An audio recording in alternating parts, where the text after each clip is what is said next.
지금 살짝 얘기가 나왔죠. 오죽하면 헌재 주변을 다 진공 상태로 만든다라고 한다라고 얘기가 나왔습니다. 저희 사진 하나 같이 볼까요?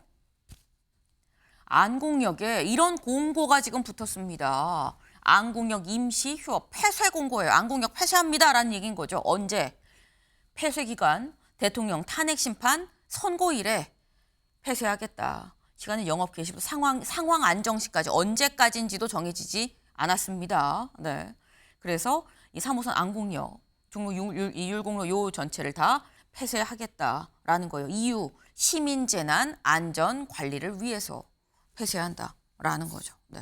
지금 말씀처럼 뭐 가포비상에다가 이 완전히 헌재 인근 100m를 다 진공 상태로 만들겠다라는 얘기인 건데, 근데 사실 이게 딱 헌재 주변만 진공 상태라고 해서 괜찮은 거냐, 김준욱 대변인님. 사람들이 꼭 헌재 주변이 아니라 다른 데서 모일 수도, 광화문이든 종로든 어디든 모여서 사실 사달이 날까 봐 그런 부분이 두려운 거지. 꼭 헌재 주변에서만 사건 사고가 있다는 건 아닌 거거든요. 그렇습니다. 일단 헌법재판소 주변을 저렇게 먼저 진공 상태를 만드는 건 네. 가장 중요한 게 헌법재판관들에 대한 신변 보호, 네. 또 헌법재판소에 대한 어떤 지난 1월 19일 날 서울 서부지법에 대한 폭동 난동 사태 같은 이런 것들이 재발되지 않도록 우선적으로 조치를 취하는 것이고 2017년도에 박근혜 전 대통령에 대한 탄핵 심판이 있었던 날, 그날 안타깝게도 4분의 사망 희생자가 발생을 했습니다. 네. 이것도 양측의 어떤 갈등 속에서 빚어진 것이거든요. 그러니까 탄핵에 대한 인용을 받아들이기 어렵다고 했던 분들이 결국 이 경찰과 대치하는 과정 속에서 불의의 사고를 당하게 되신 거거든요. 네. 이렇다 보면 이번에는 그보다 훨씬 더 갈등의 골이 깊어진 상황이기 때문에 언제 어디서 무슨 일이 발생할지 모른다라는 그런 불안감들이 엄습해 오는 것이고, 그런 것들을 지금 그 정치권에서 오히려 더 강하게 조장하고 있는 게 아니냐, 이런 비판이 있기 때문에 이제 승복에 대한 얘기가 자연스럽게 강하게 나오는 것이죠. 네. 그러니까 정치권에서 지금 이렇게 격화되는 상황을 좀 더 조장하는 발언들이 나오고 있는 거 아니냐라는 말씀을 하셨는데, 정치권도 지금 딱 거리로 나온 상태죠. 민주당도 광화문을 지금 근거로 지금 이 얘기를 하고 있는 거고, 국민의힘은 당은 아닌데 의원들이 따로 개인 자격으로 또 의원들 일부가 집회에 참여를 하기도 하고 현재 앞에서 릴레이 시위를 하고 있습니다. 지난 주말에는 구미로 간 의원들도 있어요. 그 모습 잠깐 같이 보고 오시죠. 보수의 성지 이 구미역에서부터 탄핵 각하 열차를 힘차게 출발시킵시다. 여러분, 출발 준비 되셨습니까? 준비되셨죠? 무효인 탄핵 이거 각하돼야 되는 거 아니겠습니까?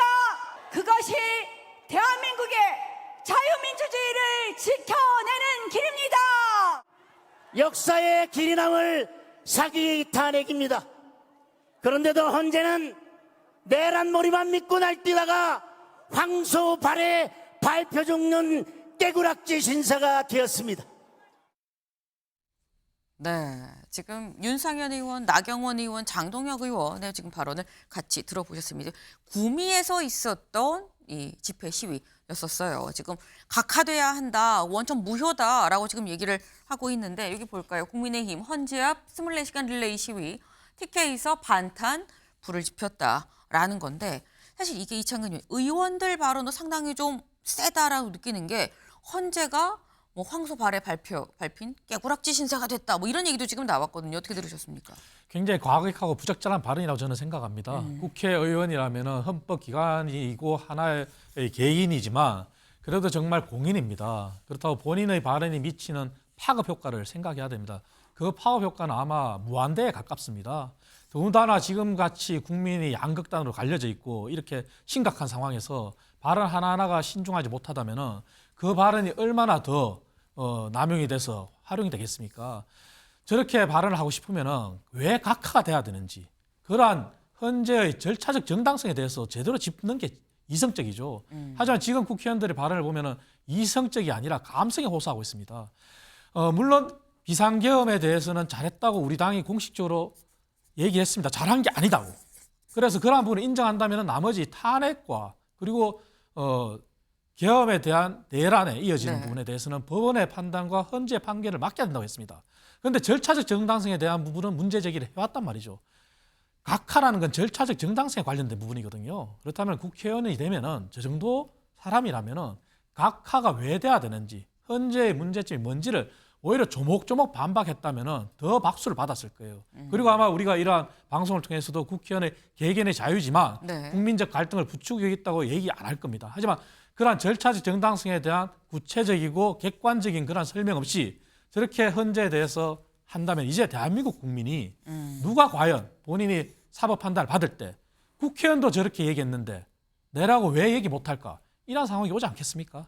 그래서 이제라도 이성을 좀 찾고 절차적인 정당성에 대한 문제점을 제대로 짚어서 왜 각하가 돼야 되는지 그런 부분을 차라리 남은 시간 동안 알려주고 국민들에게 이성을 호소하는 게 저는 맞다고 봅니다. 네.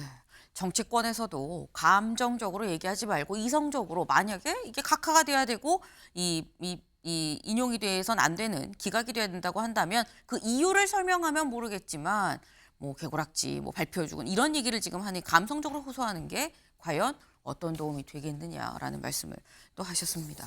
지금 대체 언제 선고가 날지 알 수가 없는 상황입니다.